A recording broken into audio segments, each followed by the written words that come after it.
Olá, eu sou a Thaís Lacerda e quero lhes desejar boas-vindas à estreia do podcast Saúde Emocional, que está acontecendo aqui no Multiser, que é o primeiro centro de psicoterapia e gestão da emoção localizado dentro de um shopping center. Hoje nós vamos falar das poderosas ferramentas da gestão da emoção. E não poderia ser diferente o nosso convidado de honra. Ele, que é médico e escritor, é o psiquiatra mais lido do mundo nas últimas décadas. Está editado em mais de 70 países. Seja muito bem-vindo, Dr. Augusto Cury. É uma honra inenarrável tê-lo conosco. Bom, eu fico muito feliz com o podcast Saúde Emocional hoje, porque infelizmente a humanidade está adoecendo rápida e coletivamente. E o Saúde Emocional hoje é um serviço do Instituto Multiser, que está ligado a mim, que é um projeto gratuito para contribuir com as pessoas para que elas possam ter um caso de amor com a sua saúde emocional, para que elas possam proteger a sua mente, porque a mente mente. Ninguém pode ferir, asfixiar ou diminuir mais você do que você mesmo. A mente, ela pode ser uma dádiva quando ela estimula-nos a produzir sonhos, quando a nossa mente liberta o imaginário e nós criamos novas respostas, novas soluções. Nas situações estressantes, a mente também nos estimula a desenvolvermos a nossa capacidade de nos colocarmos no lugar dos outros, pensar antes de reagir, trabalhar perdas e frustrações, gerenciar o estresse.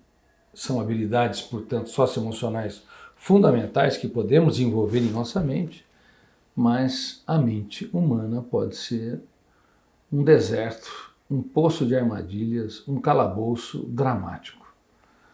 Por exemplo, as pessoas que estão diante dos espelhos e fazem a pergunta fatal: espelho, espelho meu, existe alguém com mais defeito do que eu? Se submetem à ditadura da beleza, e a ditadura da beleza é uma tirania, é um padrão propagado em destaque pela mídia, colocando modelos magérrimos, esquálidas, desnutridas e doentes pelos padrões da medicina, como o estereótipo do belo.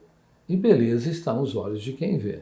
Então a mente pode criar essas masmorras, esses cárceres mentais. Reitero, a mente mente, por isso o nosso eu, que representa a capacidade de escolha, a consciência crítica, o centro da autonomia, tem de ser treinado para ser líder de si mesmo, tem de ser treinado para proteger-nos, tem de ser treinado para darmos um choque de lucidez em pensamentos perturbadores, em padrões asfixiantes que nós criamos dentro de nós, e também em emoções angustiantes, fóbicas, tensas, depressivas e assim por diante. Portanto, esse podcast Saúde Emocional hoje é muito importante para a prevenção de transtornos emocionais e orientação para crianças, adolescentes, para pais, para professores, para profissionais de saúde, não apenas saúde mental, mas também saúde física, que está ligado à saúde mental. Obviamente, toda vez que você tem uma doença física, por exemplo, como uma cefaleia ou uma amidalite, vai afetar o seu psiquismo. Então, a saúde emocional está ligada a todo ao ecossistema também biológico. Portanto, fico muito feliz que estamos iniciando esse podcast Saúde Emocional hoje. Espero que muitos profissionais com grandes habilidades possam vir aqui e dar a sua contribuição.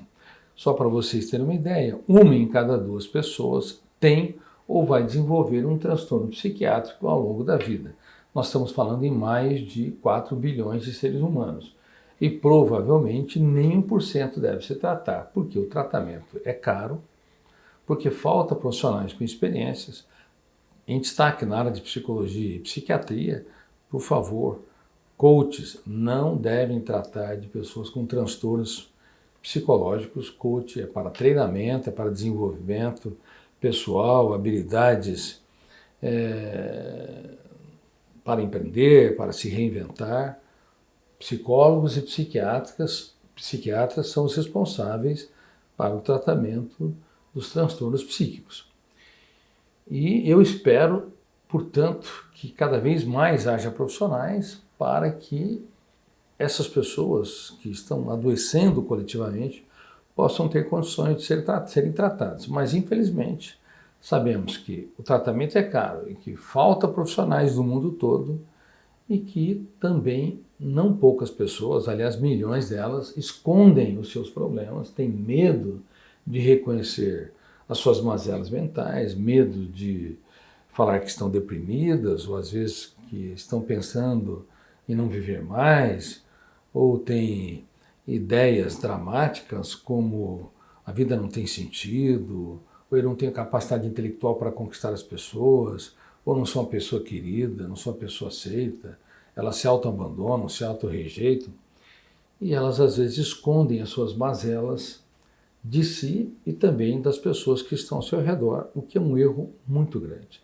Gravem isso, todo ser humano que tem um problema psiquiátrico, não importa, até mesmo uma esquizofrenia, que é uma ruptura da realidade, uma perda dos parâmetros da lógica, nem de longe um paciente com psicose, ele tem menos complexidade que o intelectual. Às vezes tem tanta complexidade e até mais a criatividade que um intelectual. Que coisa, né, doutor? Só que constrói seus monstros que o aterrorizam. Então, o podcast Saúde Emocional hoje objetiva essas linhas fundamentais e eu espero que possamos contribuir com a humanidade.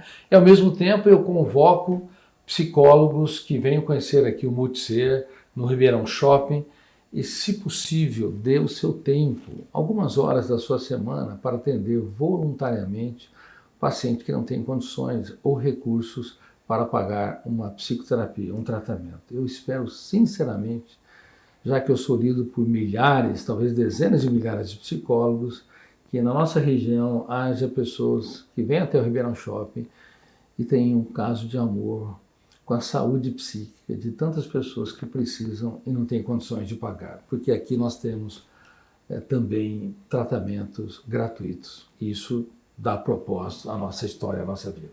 Isso mesmo. Seja muito bem-vindo, doutor. Muito obrigado pelas palavras. Então, agora nós vamos começar com algumas perguntas que vieram até nós.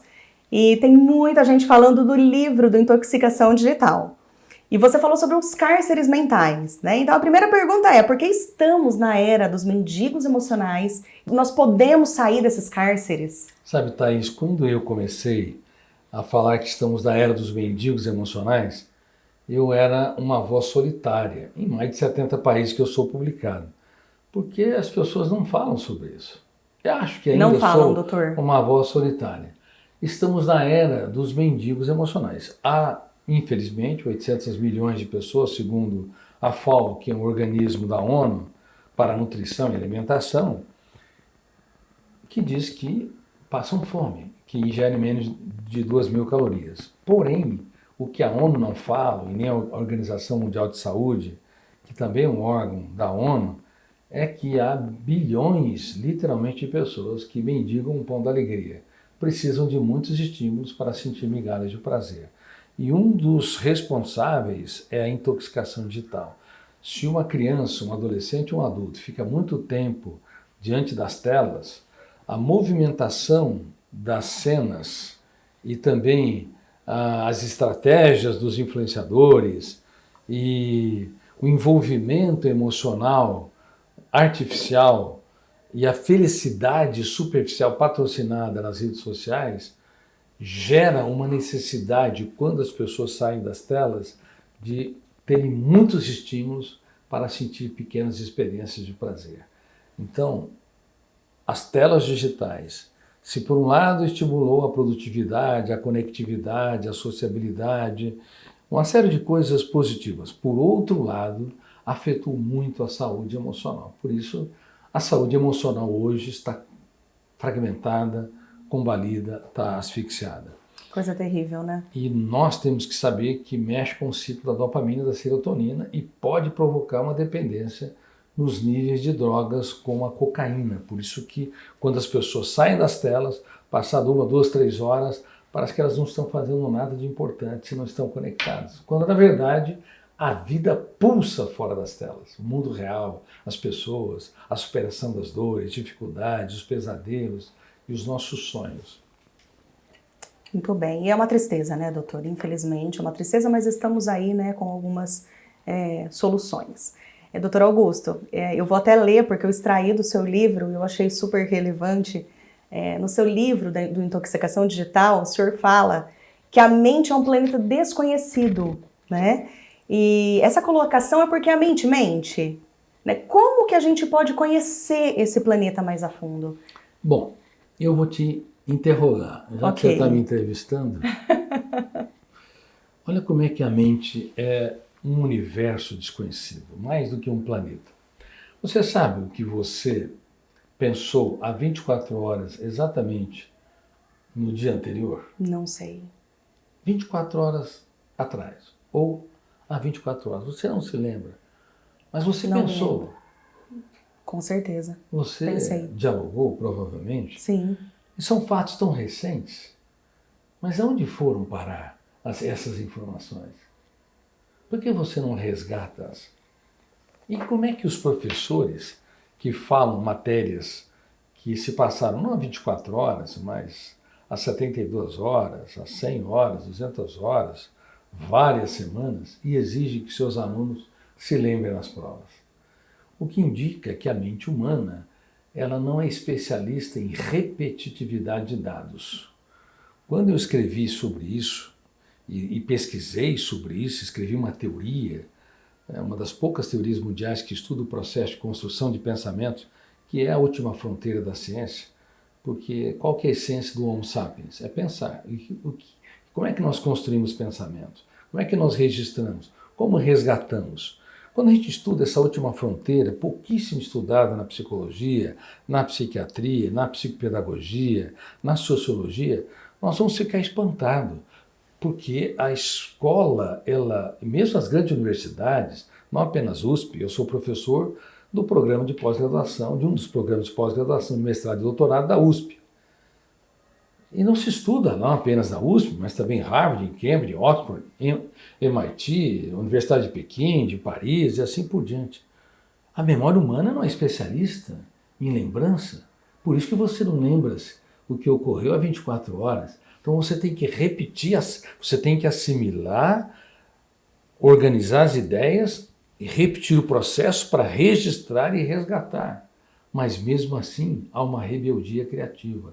Toda vez que você se lembra do passado, se você se lembrar dos dias mais tristes que você vivenciou, provavelmente não vão ter todas as cadeias de pensamentos e toda a emocionalidade que você viveu. Você vai acrescentar cores e sabores do presente, indicando que a memória humana ela é especialista não em repetir como os computadores repetem informações, mas em criar, em recriar, em reinventar-se. Por isso que uma mãe supera a perda de um filho, senão ela paralisaria no velório do filho a sua emocionalidade. E quem desenvolve luto crônico, retroalimenta a perda, de fato desenvolve um quadro psiquiátrico doentio, porque a mente não está se reinventando, porque ela é especialista em se reinventar. Então a tendência é criarmos cores e sabores em relação ao passado. Então as escolas, elas estão erradas no mundo todo, dramaticamente erradas, quando exigem que os alunos repetem os dados dos livros ou repetem os dados dos professores e não levem em consideração a liberdade criativa, a rebeldia esquemática, a capacidade de inventividade. Por isso que centenas de milhares, talvez milhões de crianças, adolescentes e adultos morreram, entre aspas, na jornada escolar, morreram como pensadores porque a escola exigiu que a mente não consegue dar, a mente recria e não fica repetindo. Só para você entender como o planeta mente é complexo. Nós conhecemos muito pouco. Sim. Olha, estamos há centenas de anos estudando na filosofia, na psicologia. E nunca ouvimos falar disso, né, doutor? Não ouvimos falar disso. Não Isso ouvimos. É tão básico, entendeu? Outra coisa, o pensamento é real ou virtual? Tudo que você pensa sobre você é real? Você já chegou no espelho e viu alguns defeitos seus? Vários. É real? É real ou virtual? É real. Então, não é real. É virtual. É virtual. Por que é virtual? Porque se fosse real... Porque não é a verdade. Não é, eu teria que ser verdade. Teria que ser verdade. Se fosse real, eu teria que... Não existiria, por exemplo, a timidez. Mais de 70% das pessoas são tímidas. Que coisa, é verdade. Elas se diminuem. Assim. Elas não têm liberdade, ousadia, se sentem apequenadas em determinadas situações. Elas se diminuem por quê? Porque é virtual. Se é virtual, eu posso distorcer a minha realidade. Se fosse real, eu teria que entender, eu teria que expressar a minha realidade intrínseca. E as pessoas não se diminuiriam, não se culpariam de maneira distorcida, doentia, não se apequenariam e nem teriam dificuldade de falar em público, elas falariam com espontaneidade, porque resgataram a realidade que estão nos seus arquivos mentais, mas quando vem uma plateia, elas podem se assustar com alguém bocejando, alguém saindo, se amedrontar, se apequenar e, consequentemente, não expressar adequadamente as suas ideias. Então, elas desenvolvem glossofobia. Glossofobia é o medo de falar em público. A alodoxafobia é o medo dos haters, medo das críticas, medo da exclusão, dos cancelamentos. Então, dá para entender como a mente é muito complexa. Nós conhecemos apenas os primeiros centímetros desse planeta insondável. Deveríamos ter tido aulas disso, né, na escola, desde o do maternal, né, no primeiro, segundo, terceiro grau, antes mesmo da faculdade, né. Tem uma frase que para mim soa com muita maestria, muita mesmo, que diz o seguinte: os diagnósticos podem jamais rotular um paciente. Servem apenas para a conduta do psiquiatra ou psicólogo. O que você tem a dizer sobre isso? Nós estamos na indústria do diagnóstico. Os diagnósticos, eles podem rotular, encarcerar um ser humano a vida toda. Ele é um doente mental, ele é um bipolar, ou ele é um psicótico, ele é um depressivo, ou ele é um fóbico. Isso é muito grave. No livro O Futuro da Humanidade, que deve se tornar, quem sabe, o ano que vem, um longa-metragem, que maravilha. Eu abordo a crítica que o Marco Polo faz. Marco Polo é meu alter ego, é o personagem que eu crio para que eu possa me expressar em vários dos meus livros: O Futuro da Humanidade, O Homem Mais Inteligente da História, O Médico da Emoção, Armadilhas da Mente. Bom, neste livro, especificamente, O Futuro da Humanidade, Marco Polo fala que os diagnósticos servem para que os médicos, para que os psiquiatras, para que os psicólogos, eles possam traçar determinadas jornadas de conduta, mas não podem escravizar nem encarcerar um ser humano.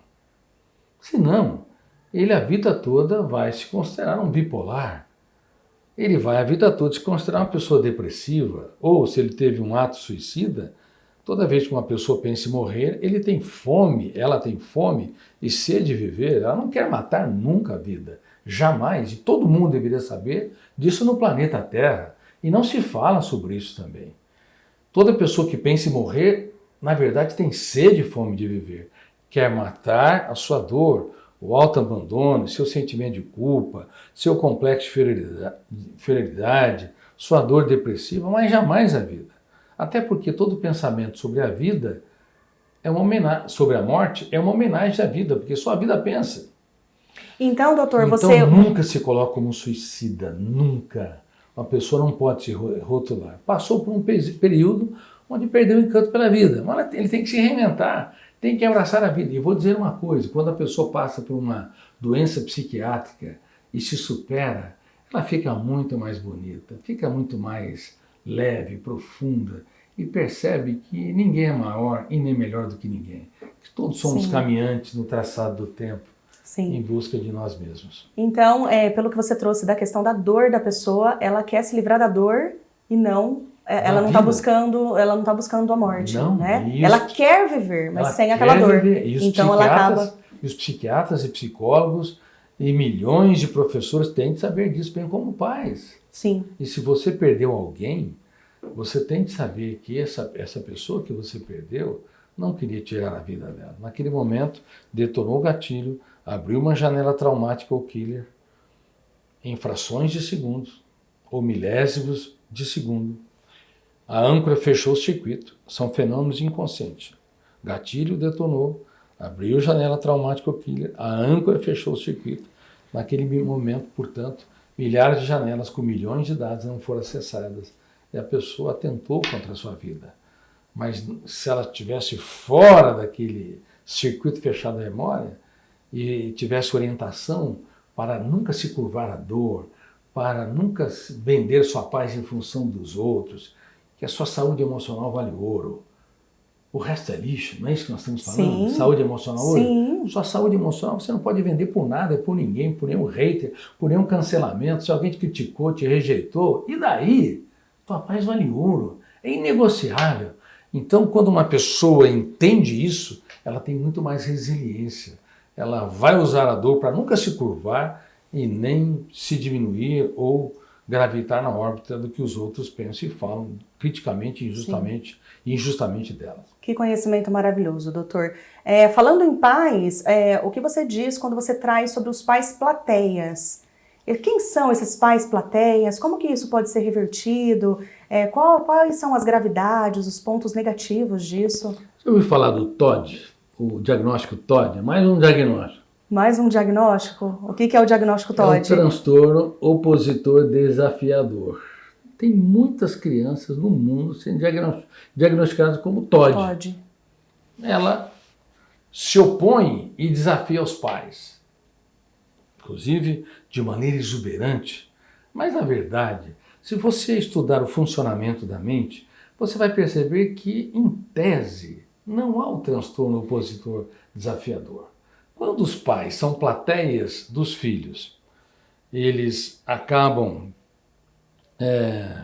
por não colocar limites adequados, ou em determinadas situações, quando o filho faz uma birra, tem um comportamento desafiador, uma exigência inadequada, ou eleva o tom de voz, o pai ele reage de maneira violenta, querendo domar o cérebro dos filhos, e o cérebro é indomável.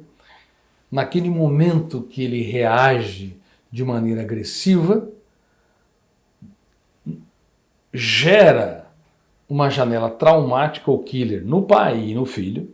No pai, no caso, essa janela ela vai ser aberta momentos depois, quando ele estiver mais relaxado, vai detonar o gatilho, fenômeno inconsciente, abrir, portanto, aquele arquivo onde ele se exasperou, o pai ou a mãe se exasperou, agrediu, elevou o tom de voz, e vai gerar um sentimento de culpa. A âncora vai fechar o circuito.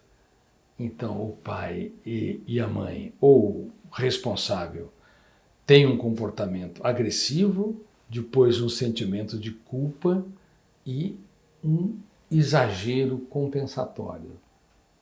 Olha só, a sequência, sim. Isso estimula a oposição, o comportamento opositor desafiador. Então não há o TOD, há pais que não conseguem gerenciar sua emoção, que explodem, têm sentimento de culpa e depois superprotegem os filhos, e os filhos, sabendo desse mecanismo inconscientemente, é um processo inconsciente, eles vão reproduzir novamente a atitude opositor desafiadora, vai gerar o escândalo do pai ou da mãe, sentimento de culpa, superproteção. Então, sem perceber, os pais retroalimentam comportamentos inadequados dos filhos. Então, quando você entende o funcionamento da mente, você vai ver que muitos diagnósticos estão ligados aos pais que agem como plateia e não como protagonistas no processo de formação da personalidade dos seus filhos. Doutor, e qual que é a orientação que você dá para esses pais para reverter, de fato, né, essas reações que eles têm com os filhos? Como que eles... Uma das técnicas mais poderosas é a técnica TTE, técnica da teatralização da emoção. Toda vez que o seu filho ou sua filha se opor a você, te desafiar, ter um comportamento inadequado, você deve ter uma emocionalidade exuberante, não para gritar, nem para domar o cérebro, não para punir, mas para mostrar que está triste. mostrar que está frustrado, decepcionado. Então, se você teatraliza que está sofrendo pelo comportamento do seu filho ou da sua filha, ou até mesmo do seu aluno, sem elevar o tom de voz, você mostra uma elegância sem precedente. Olha, você elogia o filho ou a filha, você é importante, você é inteligente, e para o aluno, você não é mais um número da classe, você é um ser humano único e irrepetível, confio em você, mas nesse momento você me machucou muito. Nesse momento você me frustrou demais. E não fale muito mais do que isso. Não passe sermões, porque naquele momento o circuito da memória está fechado nos solos inconscientes do filho ou da filha, ou do aluno ou da aluna. A âncora fechou o circuito. Sim. Quando você teatraliza com exuberância a sua dor, mostrando a sua frustração, seu aluno, sua aluna, seus filhos vão se colocar no seu lugar. Vão perceber que o comportamento deles tem consequência. E todas as vezes que eles acertarem minimamente, você tem de observar isso. Pequenos comportamentos, mais de 90%, que são dignos de aplausos, não são notados pelos pais e nem pelos professores. E até entre casais, que prometem que na saúde e na doença, na alegria e na tristeza, na miséria e na fortuna, eu minto que te amarei, porque não ama coisa nenhuma. Porque quem ama alguém que acabou de te estressar, quem ama que acabou de te irritar, não existe isso. Então, quando você percebe que ela teve um pequeno comportamento saudável, ou ele um comportamento generoso, ou o filho, ou a filha, o aluno ficou calmo, se concentrou, naquele momento você tem que fazer a técnica TTE, técnica da teatralização da emoção, mostrando a exuberância do seu contentamento.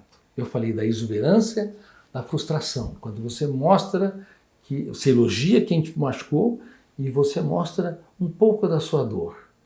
E agora você, com frequência, mostra a exuberância da sua alegria, da sua satisfação com seu marido, sua esposa, seus filhos, seus alunos.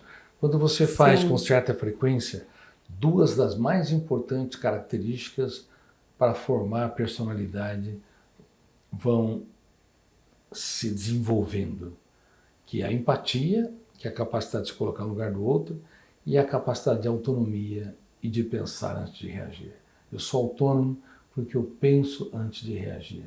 Se os pais forem apontadores de falhas, os casais forem criticistas e os professores forem também apontadores de erros, eles estão aptos para conviverem com máquinas, para consertarem máquinas, mas não para formar mentes brilhantes. E a técnica TTE, técnica da teatralização da emoção, é muito importante nas crianças com a síndrome do pensamento acelerado, que quase simula em alguns sintomas a hiperatividade ou o transtorno de déficit de atenção. É importante também na hiperatividade e também é muito importante para contribuir com os autistas para desenvolvimento da sociabilidade e das funções cognitivas.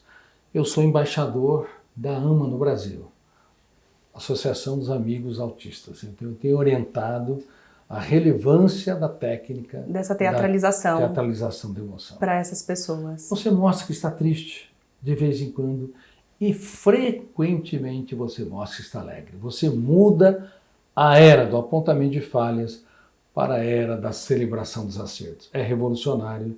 Isso pode evitar transtornos emocionais, pode prevenir suicídios, pode desenvolver a cognição e formar seres humanos que sejam mais apaixonados pela vida e pela humanidade. Que legal, doutor. Vendo você falar sobre essa técnica, muitas das vezes a gente utiliza e não sabia deste nome, né? Porque às vezes a gente não grita com alguém que está gritando, se sente ali chateado e mostra, né, essa chateação. E acaba que a pessoa vem pedir desculpa. E aí você fala, você me perdoa também, você me desculpe também. É uma teatralização, né? É ali que deve fazer como treinamento. Claro, não excepcionalmente, mas continuamente. Isso é um segredo. É um segredo porque mexe com os mecanismos mentais desse complexo mundo chamado mente humana. Sim, muito bacana. E falando em técnica, você também trouxe a GEEI, é isso mesmo? O que Gasto de energia emocional inútil. Você tem GE aí? Eu tenho. Samuel Eu tenho bastante. está nos gravando aqui, está nos bastidores, sempre colabora conosco. Muito obrigado também, Samuel. Bom, é impressionante como mesmo os melhores ambientalistas, preocupados em preservar os recursos naturais do planeta Terra, são irresponsáveis por preservar os recursos do planeta Mente. Se você sofre por antecipação, você pode ser um ambientalista ou não, você gasta energia inutilmente. Se você cobra demais de si, você é um carrasco de si mesmo, você gasta energia emocional inútil. GEI alto, gasto de energia emocional inútil. Então quem cobra demais de si, esgota o seu cérebro. Quem se preocupa demais com a opinião dos outros também tem alto índice GEI. Quem rumina perdas, mágoas ou frustrações pode ser um excelente executivo, um notável cientista ou intelectual, vai esgotar o seu cérebro, porque rumina o que ele tem de pior. E a tendência não é ruminar ou resgatar o que nós temos de melhor. É quase que inacreditável. Por isso, quando você pede para as pessoas fazerem uma varredura da sua história, elas vão se lembrar frequentemente das suas dores, das suas perdas. Elas têm mais relevância, porque foram registrados como janelas traumáticas duplo P, com duplo poder. Poder de ser inesquecível e poder de ser lida e relida e retroalimentada. E parece quase que involuntário, né, doutor? Parece que já leva a gente a isso, né? Mas, sinceramente, a educação clássica tem muita culpa no cartório. Por quê? Porque não ensina crianças desde 3, 4 anos de idade, como nós vamos ensinar na academia de brincar e pensar. Sim. Desde a mais tenra infância, você procura conhecer a academia de brincar e pensar, porque as crianças precisam de vitamina I de infância. Colocar em excesso de atividade é um problema. Exigir demais o que as crianças não podem dar é outro problema. Enfim, e as escolas não ensinam as crianças a impugnarem pensamentos perturbadores, não ensinam as crianças a se abraçarem sequer. Elas muitas vezes são agressivas, praticam bullying, porque elas praticam auto-bullying. Ou seja, elas às vezes cobram demais de si, mesmo que os pais não percebam, se acham apequenadas, não se valorizam, se sentem diminuídas, que às vezes traduz com orgulho, agressividade e violência os seus sentimentos de apequenamento, de dor, de angústia, de desprazer de viver. Então as escolas deveriam ensinar as crianças a impugnar pensamentos perturbadores, a discordar de emoções tensas, a gerenciar o seu estresse, a não gravitar na órbita do que os outros pensam e falam de si, a aprender a viver uma vida muito mais inteligente, suave, como eu disse, a mente, entendendo que o nosso eu deve ser autor da história e não um mero espectador passivo do teatro da nossa mente. Se tivéssemos tido, né, doutor, antigamente, todas essas informações, essas práticas, provavelmente não teríamos errado tanto, né, não teríamos sofrido tanto. Muito provavelmente, se essas técnicas, como a técnica da TTE, técnica da teatralização da emoção, a técnica da prevenção do gasto de energia emocional inútil, a técnica do eu como consumidor emocional responsável. Eu não compro críticas, ofensas, rejeições que eu não criei, claro, e que são injustas. A técnica DCD, duvidar, criticar e determinar. Duvidar de tudo que me controla, criticar ideias perturbadoras e determinar estrategicamente não se curvar à angústia, à dor, a nada e ninguém e a ser gestor da minha emoção. Se nós tivéssemos essas técnicas, muito provavelmente os psiquiatras teriam mais tempo de escrever poesias, porque haveria menos pessoas doentes. Muito provavelmente os policiais teriam tempo de plantar flores, porque haveria menos crimes e talvez haveria muito menos guerras, porque os generais seriam artistas plásticos, porque haveria muito menos conflitos. Aliás, se as mulheres fossem generais, muito provavelmente haveria menos guerras, porque elas teriam menos coragem de enviar de maneira tão rápida os seus filhos para os campos de batalha. Com toda certeza absoluta. Mulheres, sem vocês, nossa história não teria aventura, nossa mente não teria criatividade e nossos céus emocionais e sociais não teriam estrelas. Que legal, que bacana, doutor. E antes tarde do que nunca, né, temos agora a Academia de Brincar e Pensar para as crianças de 1 a 6 anos, um projeto incrível, doutor Augusto Curi também. E logo faremos também um outro episódio do podcast para você falar um pouquinho mais desse tema. Doutor, voltando ao livro do Intoxicação Digital, você tem falado bastante também sobre o mestre dos mestres. Você sempre cita, né, em vários livros, você cita praticamente quase todos, e no Intoxicação também.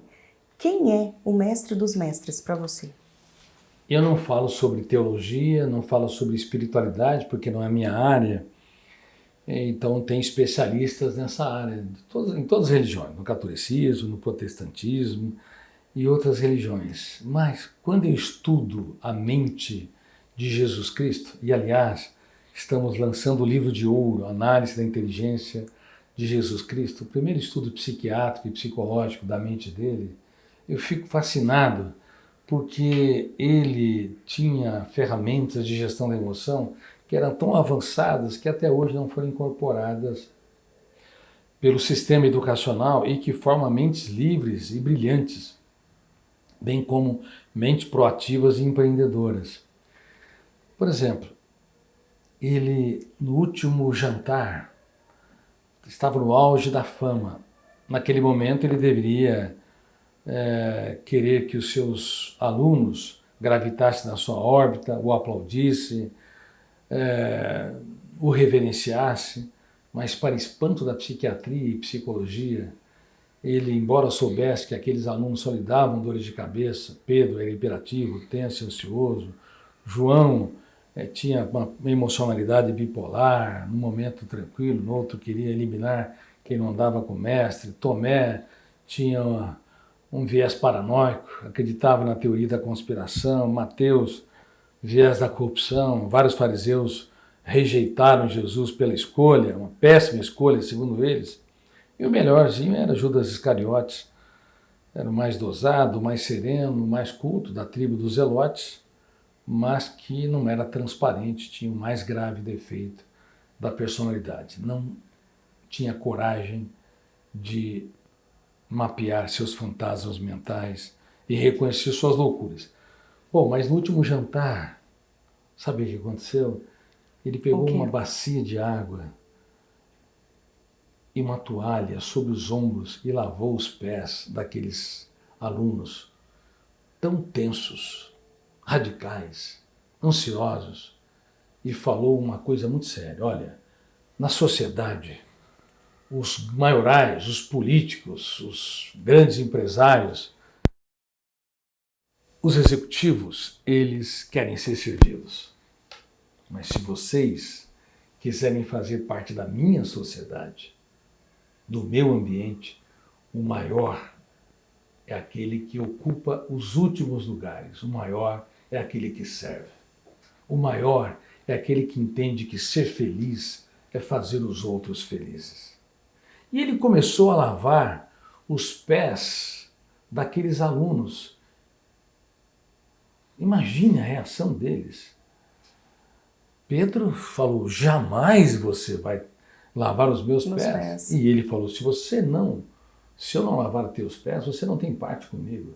Eu estou te ensinando a você sair do grau de meu aluno, meu discípulo, para ser alguém que serve leprosos, prostitutas, para ser alguém que aplaude aqueles que são escolas da sociedade, que valoriza cada ser humano como único e irrepetível. Que ensinamento, né, Já doutor? pensou se os professores fosse diante dos alunos que só lhe dessem dores de cabeça e dessem um abraço, ou nem que for um abraço físico, um abraço emocional, dizer, olha, eu admiro você, você é incrível e você vai brilhar na vida. Muito obrigado por estar nessa sala de aula. Você já pensou a revolução que seria se os professores observassem pequenos comportamentos e saíssem da era do apontamento de falhas para a era da celebração dos acertos?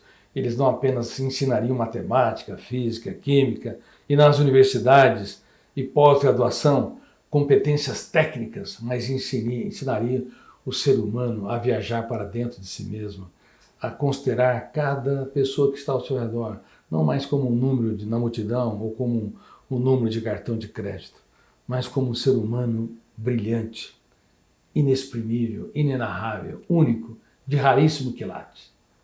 A gentileza gera gentileza, né? Tendo esses pequenos atos, com certeza, o aluno lhe retribuiria, né? De alguma maneira. Acreditamos. Mas as pessoas têm geralmente atos de gentileza quando elas reagem à gentileza. Nós temos que aprender a arte de celebrar acertos, da generosidade quando os outros não esperam. Independente desse fato. Isso forma, não a corrente do bem, isso forma um ambiente socioemocional para desenvolver mentes livres, proativas, empáticas, apaixonadas pela espécie humana e não pelos seus feudos religiosos, filosóficos, políticos. É por isso que os políticos, cada um vive no seu feudo. Raramente um político de um partido da oposição aplaude projetos da situação e vice-versa, porque acaba amando muito mais a sua ideologia, o seu partido, do que a sua sociedade. E ninguém é digno do poder se não aprender a se curvar diante da sociedade para servi-la. Dá para perceber, doutor, que está tudo errado no teatro da humanidade. Nós precisamos, se quisermos ser viáveis como espécie, e temos baixo nível de viabilidade, não é consertar a educação, precisamos revolucionar a educação, reinventar a educação, da era do apontamento de falhas para a era da celebração dos acertos, da era da informação para a era do treinamento do eu como gestor da emoção, da era da admiração fugaz para a era da contemplação do belo, da era da viagem para o espaço para a viagem do mais incrível espaço, o espaço dentro de nós mesmos, o universo da nossa mente. Talvez Elon Musk repensaria em viajar para Marte, ainda que ele pudesse viajar, mas viajaria mais para dentro de si mesmo. É engraçado, eu fico pensando, você trazendo tudo isso, e eu, de fato, né, parece clichê, mas eu tentei buscar nas minhas memórias se alguma vez na vida eu ouvi falar sobre isso, né? E a gente realmente não ouvia falar, né? Não chegou nos nossos pais, né? Muito menos na nossa geração, enfim, mas que possa chegar, né, para essas crianças, adolescentes, jovens, né, que estão vindo por aí. E falando neles, a gente tem uma preocupação muito grande, e você trouxe esse tema, que é um tema extremamente importante e delicado no seu livro do Intoxicação Digital, que fala sobre a automutilação, né, nos jovens, e acredito que não seja somente em jovens, mas na grande maior parte. E você trouxe algumas situações. Isso vem das redes sociais, tem a ver com a tecnologia, porque eles têm um acesso muito maior às redes sociais, né, a essa autoaprovação. Então isso gera uma ansiedade, uma depressão. Por que cresceu tanto esse número, doutor? Bom, a automutilação é um problema muito sério, como você apontou. E toda pessoa que se mutila fisicamente não é um masoquista. Aliás, deveria ser banido essa palavra masoquismo do teatro das ciências humanas. Porque o ser humano nunca quer mutilar, na verdade. Se ele mutila-se, tem algum objetivo. Até aqueles monges que se automutilam têm um motivo, não é se automutilar. No caso das crianças e adolescentes, destaque, se automutilam para tentar neutralizar a dor emocional através da dor física. E isso é muito sério. Os jovens estão tão ansiosos, estão com a síndrome do pensamento acelerado. Uma criança de 7 anos de idade tem mais informações que John Kennedy tinha quando dirigia o mundo na década de 60 do século passado, no auge da Guerra Fria. Não é suportável. Isso acelera os 4 fenômenos inconscientes que é a memória sem autorização do eu. Eu já falei o primeiro, gatilho da memória. Segundo, janelas. A âncora começa a dançar, não se fixa numa área, portanto não gera concentração. E o alto fluxo começa a ler e reler as várias janelas, os milhares de arquivos que se abrem. Isso acelera a mente humana através da hiperconstrução de pensamentos, agita o psiquismo, diminui a capacidade de suportar contrariedades, portanto abaixo do limiar para suportar frustrações, aumenta os níveis de irritabilidade e reatividade, bateu, levou. Portanto, a concentração, como disse, é afetada e asfixiada, simulando os sintomas da hiperatividade ou transtorno de déficit de atenção e hiperatividade, quando na verdade a hiperatividade ou o transtorno de déficit de atenção tem uma incidência de 1% a 2%. E hoje, grande parte, talvez 70%, 80%, 90% das crianças e adolescentes estão agitadas. Até crianças de 1 ano de idade, os pais estão perplexos, claro, são hiperestimuladas, recebem hiperregistros, então aciona fenômenos inconscientes e o eu não consegue se formar adequadamente para ser líder e gestor da mente, protetor da psique, gerenciador da ansiedade. O eu vira uma marionete aí dentro. Essa ansiedade toda tem levado a práticas de automutilação e as adolescentes ou pré-adolescentes cobrem os braços para que as pessoas não observem. É muito triste, né? É muito triste. É uma tristeza. Temos que abraçar as crianças e adolescentes. Elas precisam de infância. Adolescentes precisam de esportes, precisam de brincar na natureza, precisam de ir para as praças. E tem que haver, obviamente, segurança, policiamento, para que as praças sejam utilizadas. Você nunca achou estranho que tem muitas praças em todas as cidades e não tem crianças brincando? Com certeza. Não tem adolescentes brincando? É verdade. Estão enclausurados por causa da violência, agora estão clausurados por causa do celular. São vazios. Outra autoviolência. Aí tem a síndrome comparativa. Criança e adolescente comparando-os com influenciadores. Hoje eles não querem ser esportistas, não querem ser médicos, astronautas. Estão sendo envenenados, né, doutor? Eles querem ser influenciadores digitais. E influenciadores digitais, como eu digo no livro Intoxicação Digital, não é se eles estão horas por dia nas telas, não é se eles vão adoecer ou não, é quando vão adoecer e o quanto vão adoecer emocionalmente. Porque vão adoecer, cedo ou tarde.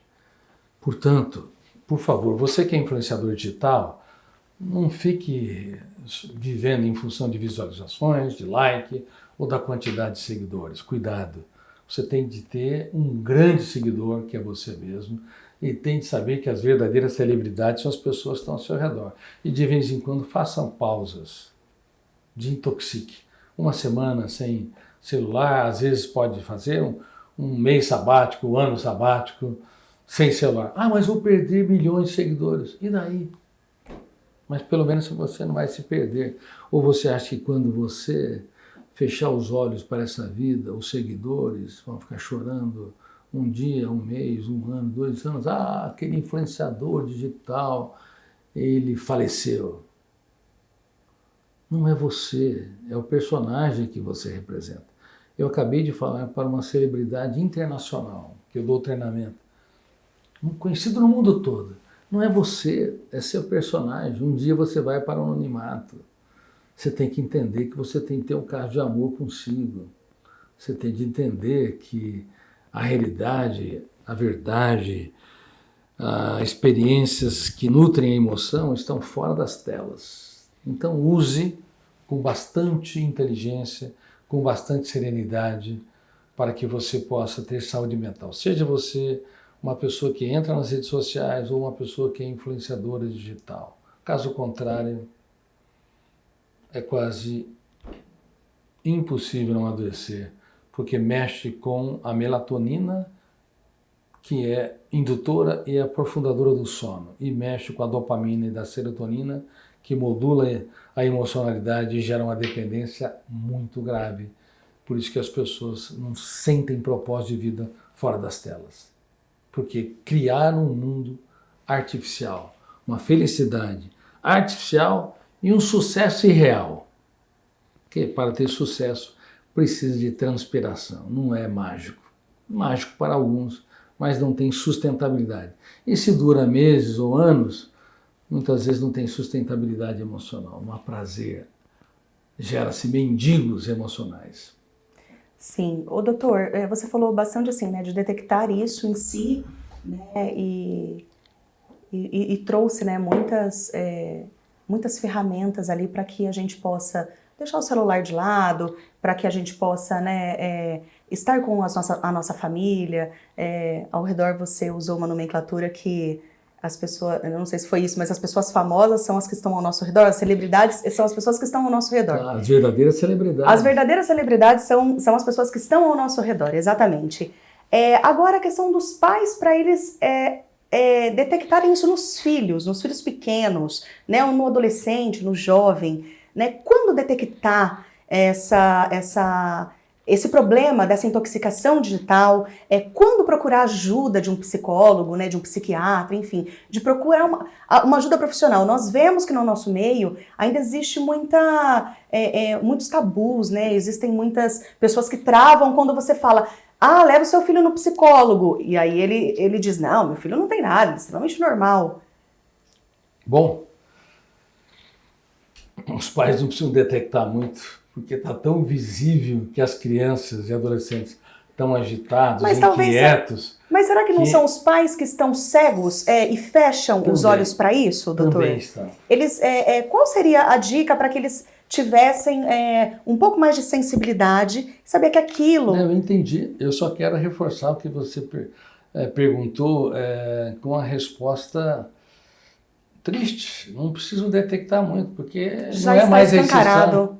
Não é mais exceção, a maioria. Raríssimo, um garoto tranquilo, sereno, contemplativo, que não fica nas telas dos celulares ou que não procura as telas dos celulares. É verdade. O que os pais precisam fazer é o que eles fizeram quando as crianças tinham meses de idade e roubavam um sorriso. Eu recentemente vi um pai roubando um sorriso, era um juiz, roubando um sorriso do seu bebê de 5 meses. Sorri, filho, e brincando. Eu pensei, quanto tempo vai demorar para que este juiz perca essa criatividade?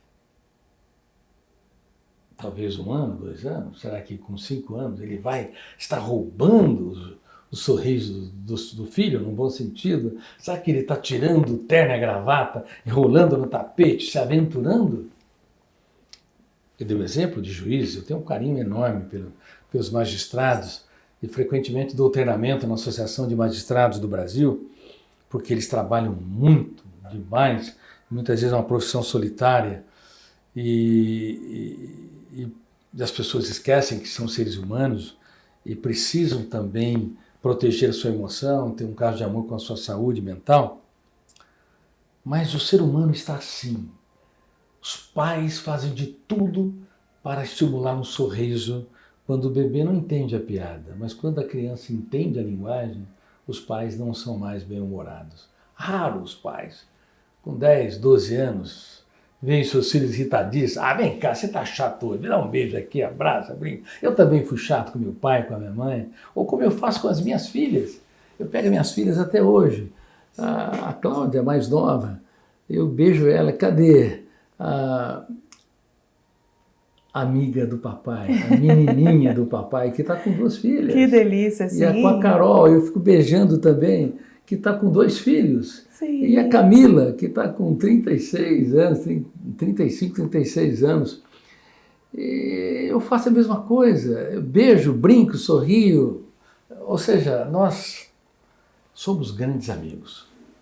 O que eu mais, talvez, tenho orgulho, não é de ser o psiquiatra mais lido do mundo. O que eu mais tenho orgulho é ter minhas filhas como minhas amigas. Eu sou um pai que tem vários defeitos. É dormir com os meus netos. Às vezes, e que não são poucos, né, doutor? Só para você ter uma ideia, que não são poucos, eu tenho 7 por enquanto. Aí levamos 4. 7 netos. 4 para dormir com o vô e a avó na fazenda. Uhum. É menino subindo, é menino descendo, aquela confusão. E caindo aqui e ali, e de repente todo mundo dormindo. A Cissa, com quase 3 aninhos, ela fala: vovô, eu quero acordar. Mas, filha, você não dormiu ainda. Netinha, você está acordando. Não, eu quero acordar. Mas você já está acordada. Aí ele começa a chamar o Augusto, Gugu, e chamar o Leão, Leão, então você vai acordar todo mundo. Não, vovô, eu quero acordar, eu vou ser mais feliz do mundo se eu acordar. E vai. E ela quer viver. fala Aí eu olhando pra minha Que esposa, gracinha. a gente dava risada. Eu falei, Cissa. E ela começava a falar alto, falar, Cissa, você comeu farofa de papagaio. Você não para de falar. Que é um trecho, inclusive, de um livro que estou escrevendo. Me chama o Milagre, a história de uma menina, de um bebê que foi abandonado e foi criado por um psicótico. Uma história muito linda. Quem sabe eu publico no final do ano. Mas aí eu brinquei, eu uso esse termo no livro, né? Você comeu farofa de papagaio, Cissa, você vai acordar todo mundo. E olha, e não adiantava. Aí como não adiantava, bom, eu vou vai pegar você, eu vou te dar uns 100 beijos se você... Aí então eu vou dormir quietinho. Então ela ficou 10 minutos e felizmente ela dormiu. Que coisa linda, né? Bom, isso é maravilhoso. Sejam bem-humorados, dialogue com seus filhos, fale dos dias mais tristes da sua história, fale dos seus desafios, porque do que nós levamos nessa vida? Sim. Ser o mais famoso de um cemitério é uma estupidez. Eu falo para muitas celebridades. Culto à celebridade é uma estupidez intelectual. Ser o mais rico é uma estupidez. Ser a pessoa no centro das atenções, no mundo digital, tolice. O que nós levamos é aquilo que somos. E o que somos é aquilo também que transmitimos. Não é aquilo que damos exteriormente. É aquilo que o dinheiro não pode comprar. Tem muita gente que não te conhece. Tem muita gente que adoraria conhecer seu lado cômico, seu lado agradável, seus desafios, suas lágrimas. Tem muitos filhos esperando vocês transferirem o capital das experiências, aquilo que não tem preço. Tem muitos alunos esperando também você, professor, ou você que é médico, ou você que é profissional de qualquer área, um executivo, transmitir os dias mais desafiadores para que eles entendam que você é um ser humano que escreve capítulos nobres em seus dias mais tristes. Eu quero aproveitar aqui, dar um beijo no coração a todos. Mais uma vez, fico feliz com Saúde Emocional Hoje, esse podcast que está inaugurando. E aqui tem também um serviço gratuito de atendimento para as pessoas que não têm recursos para pagar. E gostaria muito que, novamente, fazer o convite para psicólogos da região que pudesse dar um atendimento gratuito aqui no Instituto, um lugar muito bonito aqui em Ribeirão Preto, no Instituto Multicer. Muito obrigada, doutor Augusto. Eu vou ser ousada em fazer apenas mais uma observação no seu livro, que eu fiquei emocionada. Quando você conta a história do seu neto, Augusto Cury Oliveira, que é neto do avô Augusto Cury. E você conta sobre uma percepção que você teve um dia que parece que você estava com a TV ligada, enfim, para que a gente possa registrar essas atitudes no nosso coração e os pais também serem sensíveis aos filhos, né? Os pais, os avós, que sempre estão na correria, enfim, do dia a dia. O que se passou ali? O que você observou? Né? O que você trouxe ali no Intoxicação? É mais para deixar um gostinho mesmo para as pessoas realmente adquirirem, porque esse livro tá... Eu não vou dar um spoiler. Esse não? Então tá bom. Tô brincando. Meu neto, puxa, é uma pessoa incrível. Meus netos são incríveis. O Augusto tem um relacionamento muito próximo, porque nós já estamos escrevendo um livro, As Incríveis Histórias do Rei Fanfan, e eu estou estimulando a criatividade dele. Que é sensacional. Estimulando ele, você já viu um pouco do texto? Sim. Estimulando ele a andar pela vida sem medo do caminho, medo sim de não caminhar.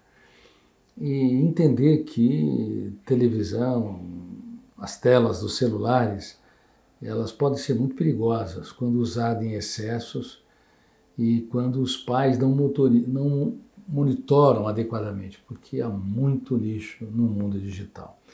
E nunca tire rapidamente e rispidamente. Eu vou tirar o celular, vou tirar a TV. Não, você dá um espaço. Olha, vamos combinar, daqui 5 minutos chegou o teu tempo. Então, é muito menos estressante. Você contou 5 minutos, olha, falta 30 segundos, mas desliga. Agora, os pais, eles já querem mostrar uma autoridade, eles arrancam as telas ou arrancam o filho da televisão e criam um transtorno enorme, porque vem de uma imagem de uma pessoa não com autoridade, mas autoritária, não uma pessoa que forma mentes livres, mas uma pessoa que está invadindo a privacidade, e isso gera extremos conflitos na relação entre pais e filhos. Muito bacana. Eu gostaria muito que você desse um recado para as escolas, né, nessa questão desse cenário, né, desse mundo digital, da intoxicação digital. Qual a importância de levar esse tema para dentro das escolas, né, para que esses professores eles entendam, né, que é extremamente importante esse assunto ali dentro, né, e o que você orienta, né, o que você indica para esses alunos novos, né, que estão vindo, principalmente os adolescentes, né? Bom, professores, esqueçam o silêncio absoluto, ele não existe mais, a não ser excepcionalmente.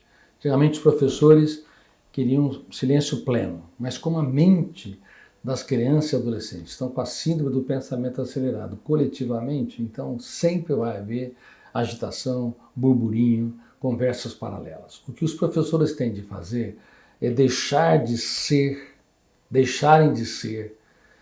expositores para serem provocadores e elogiadores. Eles provocam com muitas perguntas e não ensinam apenas o conhecimento.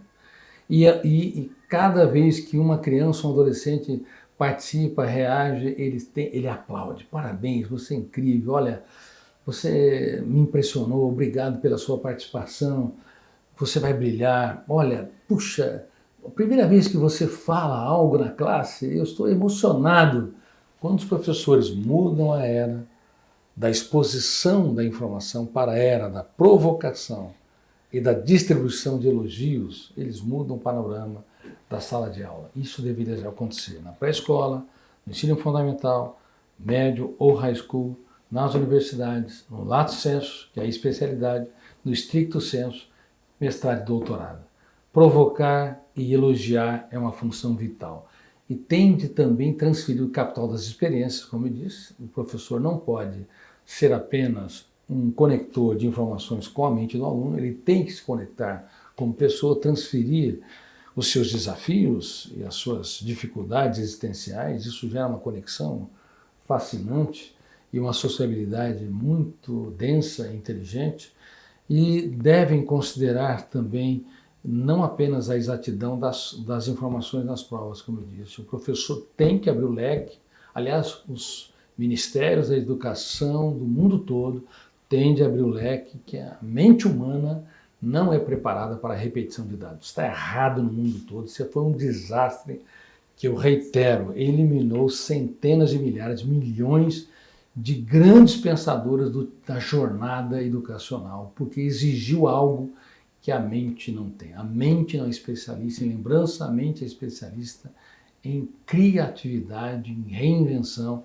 Então, observar o raciocínio esquemático, observar o pensamento estratégico, levar em consideração a argumentação dos alunos, mesmo que não tenha nada a ver com o que o professor espera, pode ser muito importante na formação de pensadores. Dr. Augusto Cury, foi um prazer tê-lo aqui conosco. As suas informações são importantíssimas para nós e para a humanidade, né? Você trouxe agora ao final sobre o papel das escolas, né, nesse tema, em todo esse cenário da intoxicação digital. Isso é muito importante. E eu agradeço demais, viu, o seu tempo. Nós sabemos da sua agenda, que é extremamente... não tem um espaço aí, mas conseguimos esse tempo, então nós te agradecemos muito. Um beijo no coração, espero que vocês possam ter aproveitado algumas das minhas informações. E para você que nos acompanhou nesse episódio do podcast com o Dr. Augusto Cury, nos siga nas redes sociais e acompanhe novos episódios. Até lá!